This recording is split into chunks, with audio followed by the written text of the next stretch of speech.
Peace be upon you. So, Richard Feynman was a Nobel laureate and one of the brightest minds in science. He contributed to particle physics.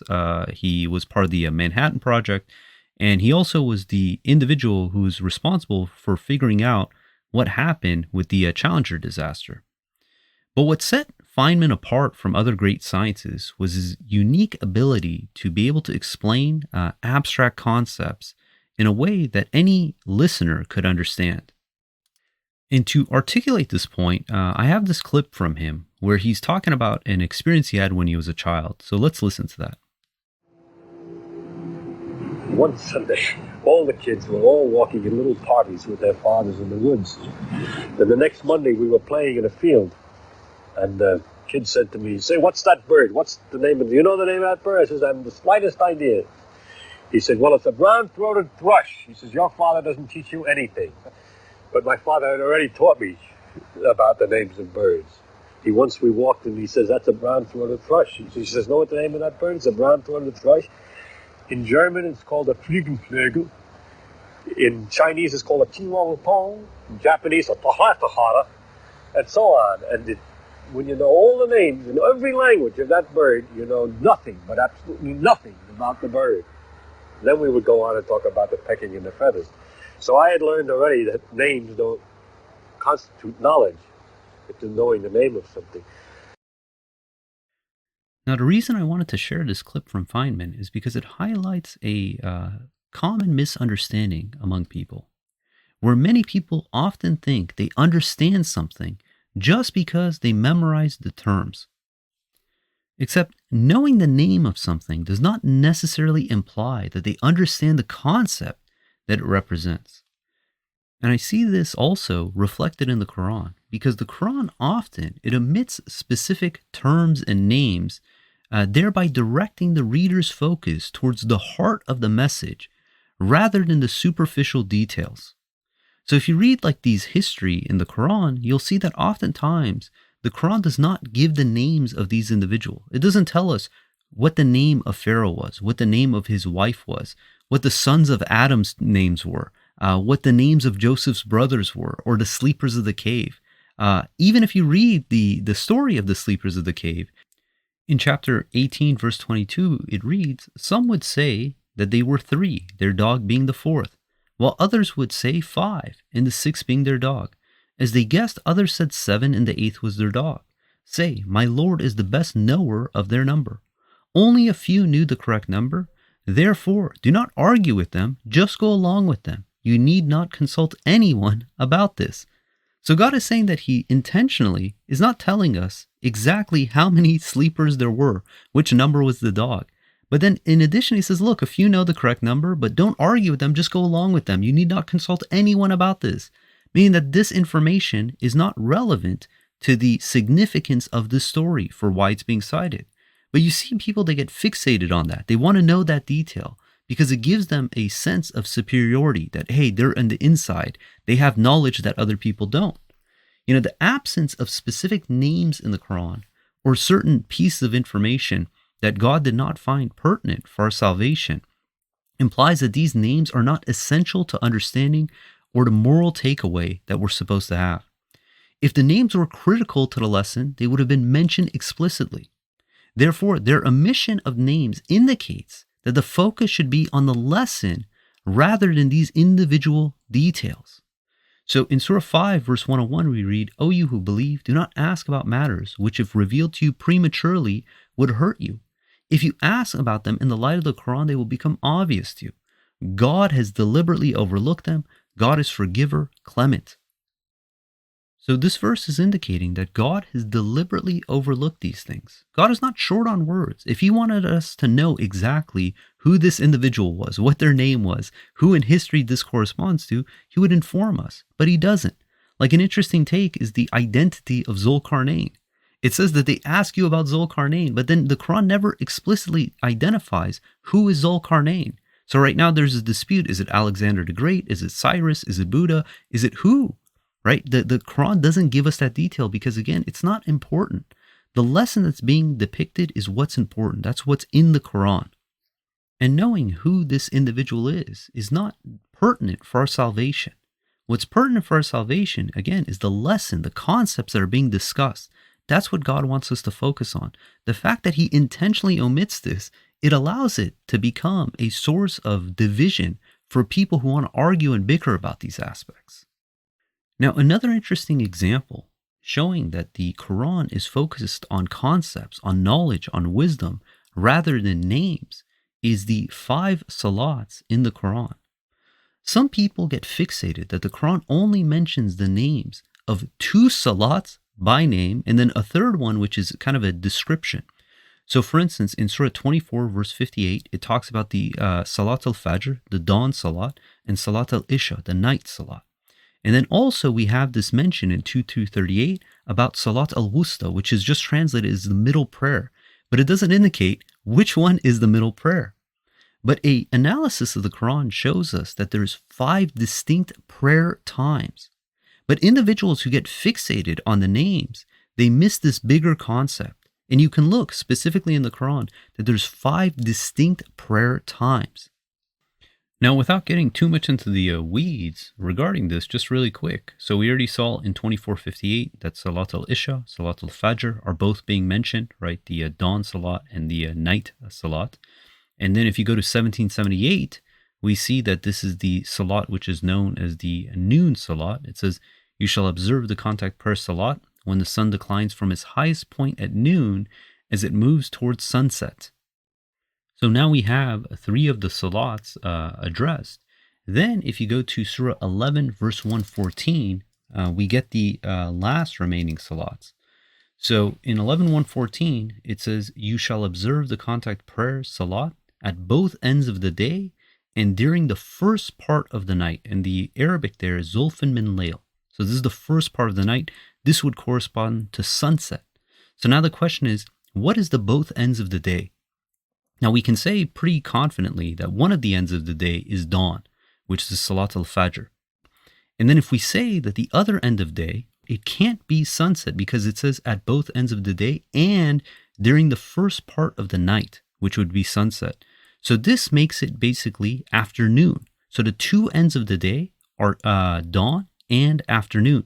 Now, if we want further confirmation of this, you can go to chapter 20, verse 130, and it'll tell you definitively that the definition of the ends of the day or the borders of the day is dawn and afternoon. So it reads, therefore be patient in the face of their utterances, praise and glorify your Lord before sunrise and before sunset. So it's giving us 2 time periods, before sunrise, before sunset. And during the night, glorify him. And then again, it says, as well as both ends of the day, that you may be happy. Now, if you look at the Arabic for the part that says as well as both ends of the day, what you'll see is that the word is fa-sa-bi, not wa-sa-bi.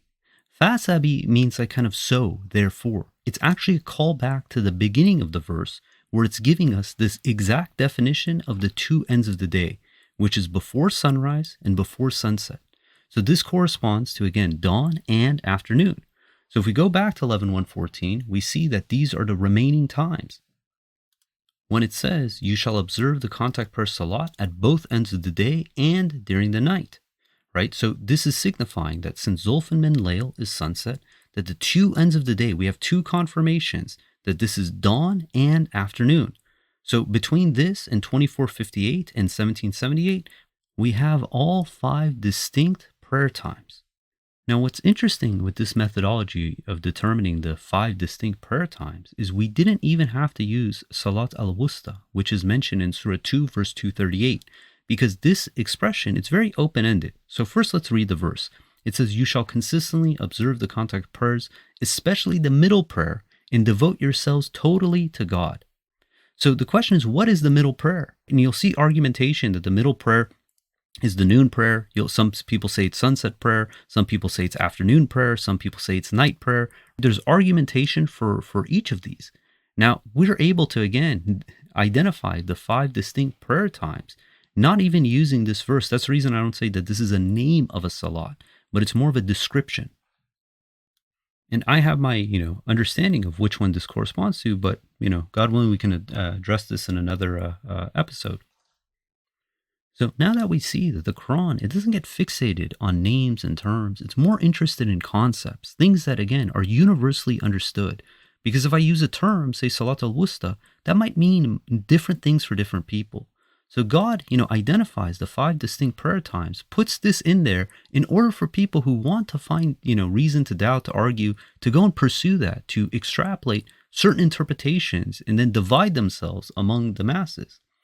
Ironically, despite the Quran's emphasis on substance over terminology, some individuals seek to elevate their status by testing people's religious knowledge by using, obscure terms and then looking down on people when they don't understand what it is that they're communicating. This behavior, it's particularly ironic considering that many of these terms deemed crucial to today's, religion or assessing one's faith would have been unknown at the time of the Prophet, let alone the prophets and messengers who lived before Muhammad. And this isn't unique to Muslims. Every religion does this. They get so caught up in terms and jargon, right? And it makes them feel elevated, like, oh, they have some, hidden knowledge. Consider Christianity, the entire Trinity doctrine. If I went to Jesus 2,000 years ago and I used the term homoousios, he would have no clue what I'm talking about. Or if I said a trinity, a triune, right? A biune, he wouldn't know, like, what is this? None of his message corresponds with this. These are terminology that were fabricated, hundreds of years after his death. And people now today use these as if this is core to his message. And they did the same thing to Muhammad. Look at so many of these terms they use today. I mean, this whole concept of sunnah. Like, show me in the Quran, where does it specify exactly sunnah of Muhammad? That terminology does not exist. The only entity that is associated with the sunnah in the entire Quran is the sunnah of God. For example, in 48:23, it says, such is God's sunnah throughout history, and you'll find that God's sunnah is unchangeable. And this is typically associated with the past communities who failed to take heed when their messenger came to them and they were annihilated. We don't have this concept of the sunnah of Muhammad. It doesn't exist in the Quran. Or you think about all the other numerous terminology, like we constantly have these discussions with traditionalists, they come on and they just start blathering out, random terms. And I wonder, I say, look, did Muhammad know what any of these terms were? Because if he didn't, then it's not pertinent for our religion. It's not pertinent for our salvation. And this is more of a bigger theme. People often cling to Arabic terms without conveying their meanings in English, which obscures the essence of the words that are core to our religion. Like if I tell someone I'm a Muslim, they have a preconceived notion of what that is.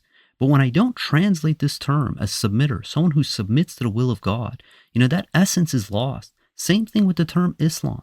Islam means submission. When we don't translate these terms and we use them in their Arabic form, people get confused. They don't understand what the religion is about. This practice, it dilutes the significance of these terms for those unfamiliar with Arabic.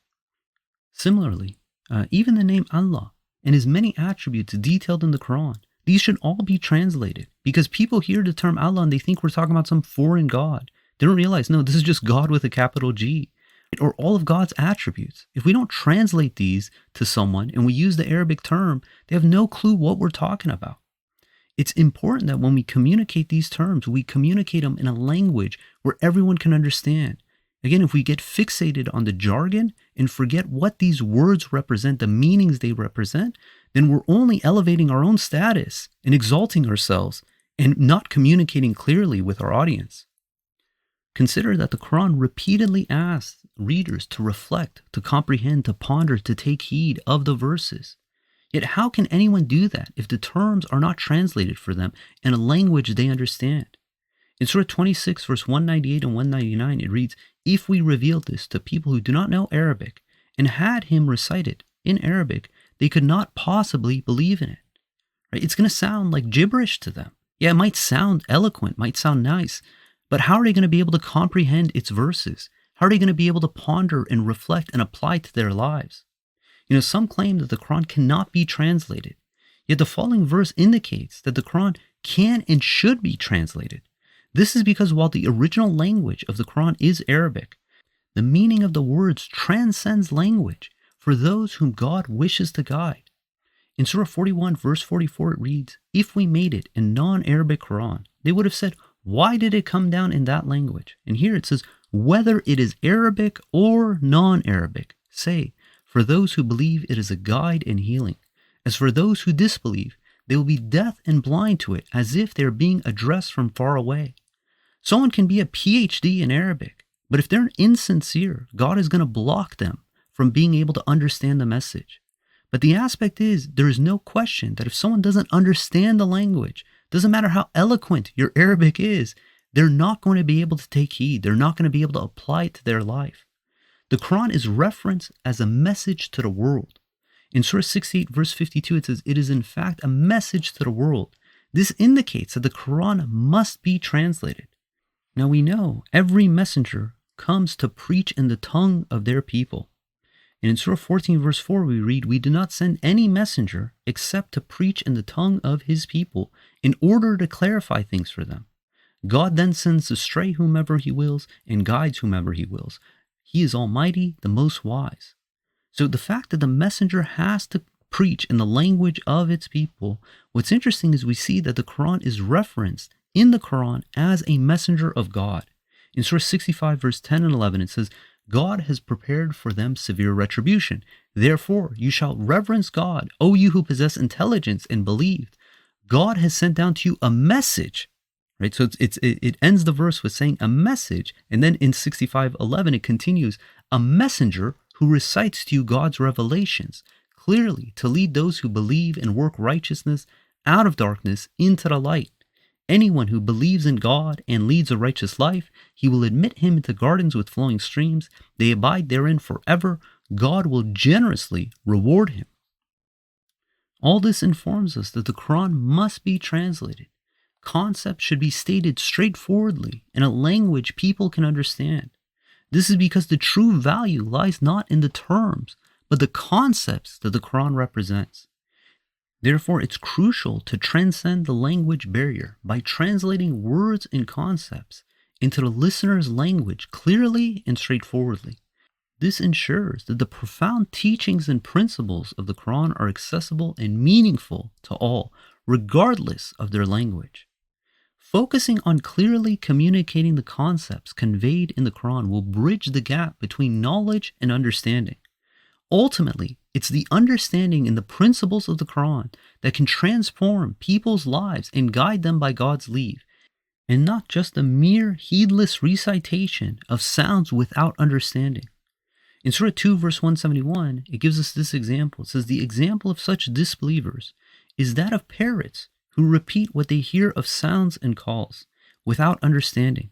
Deaf, dumb, and blind they cannot understand." When people utilize vague or complex terminology that they're familiar, they know that their audience is going to struggle to understand. It often indicates either an attempt to project intellectual superiority or to obscure the true intentions and message of what's being communicated. Clear and straightforward language is a disinfectant against the satanic schemes to obscure the truth, to try to swindle people with fancy words and eloquent speech. This is because it leaves little room for manipulation. This strategy mirrors the tactics traditionally attributed to deceptive figures who lure others with eloquent but misleading rhetoric to disguise their genuine objectives. In Surah 6, verse 112, God warns us of this. It says, "We have permitted the enemies of every prophet, human and jinn devils, to inspire in each other fancy words in order to deceive. Had your Lord willed, they would not have done it. You shall disregard them and their fabrications."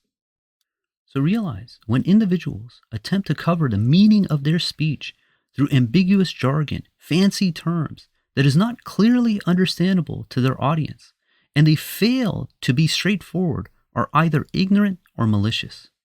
Righteousness, on the other hand, is achieved by being straightforward in our speech and clear in our language, so that our intentions and message are not misconstrued by the audience being addressed. We read this example in Surah 2, verse 189, says, "They ask you about the phase of the moon. Say, they provide a timing device for the people and determine the time of Hajj. It is not righteous to beat around the bush. Righteousness is attained by upholding the commandments and by being straightforward. You shall observe God that you may succeed." Now, what's interesting is this verse uses a classical Arabic idiom of entering the homes through the back door. And this is equivalent to the English expression of do not beat around the bush. That you have to be straightforward with people. You come in through the front door, not the back door. And this reminds me of a verse in the Bible, John 10. It says, "Very truly I tell you, Pharisees, anyone who does not enter the sheep pen by the gate, but climbs in by some other way, is a thief and a robber. The one who enters by the gate is the shepherd of the sheep. The gatekeeper opens the gate for him, and the sheep listen to his voice. He calls his own sheep by name and leads them out." Meaning that if we're communicating with someone, again, we come in through the front door, we present ourselves. We don't come in through some back channel, some other mechanism. The language we use is concise, it's precise, and it's designed for the audience we're attempting to reach. God willing, I want to start wrapping up this podcast with a few more verses. The first set is from Surah 2, verse 8 through 12. It reads, "Then there are those who say we believe in God and the last day, while they are not believers. In trying to deceive God and those who believe, they only deceive themselves without perceiving. In their minds there is a disease. Consequently, God augments their disease. They have incurred a painful retribution for their lying. When they are told, 'Do not commit evil,' they say, 'But we are righteous.' In fact, they are evildoers, but they do not perceive." We must be incredibly conscientious about the words that come out of our mouth. When we're preaching God's message, again, to use language where the audience can understand, that we don't try to obfuscate what our message is with fancy jargon and terminology to appear to seem, more educated, more knowledgeable. No, we have to speak in a language where people, God willing, can understand. And if we do that, inshallah, when we preach the right message, God willing, God is going to reward us for our striving. And God willing, going to end with one last verse. This is Surah 45, verse 23. It reads, "Have you noted the one whose God is his ego? Consequently, God sends him astray despite his knowledge, seals his hearing and his mind, and places a veil on his eyes. Who then can guide him after such a decision by God? Would you not take heed?" God willing, we're going to end there. If you guys want to get in contact, you can join us on our Discord server. The invite link is below. If you want to follow along the verses of the Quran, you can download the Quran Study app on the iOS App Store. If you don't have an iOS device, we have the QuranStudyApp.com website. And if you want notes from today's discussion, as well as other topics, you can go to Quran Talk blog website. And if you want more regular updates, you can follow me on Twitter at Talk Quran. And until next time, peace and God bless.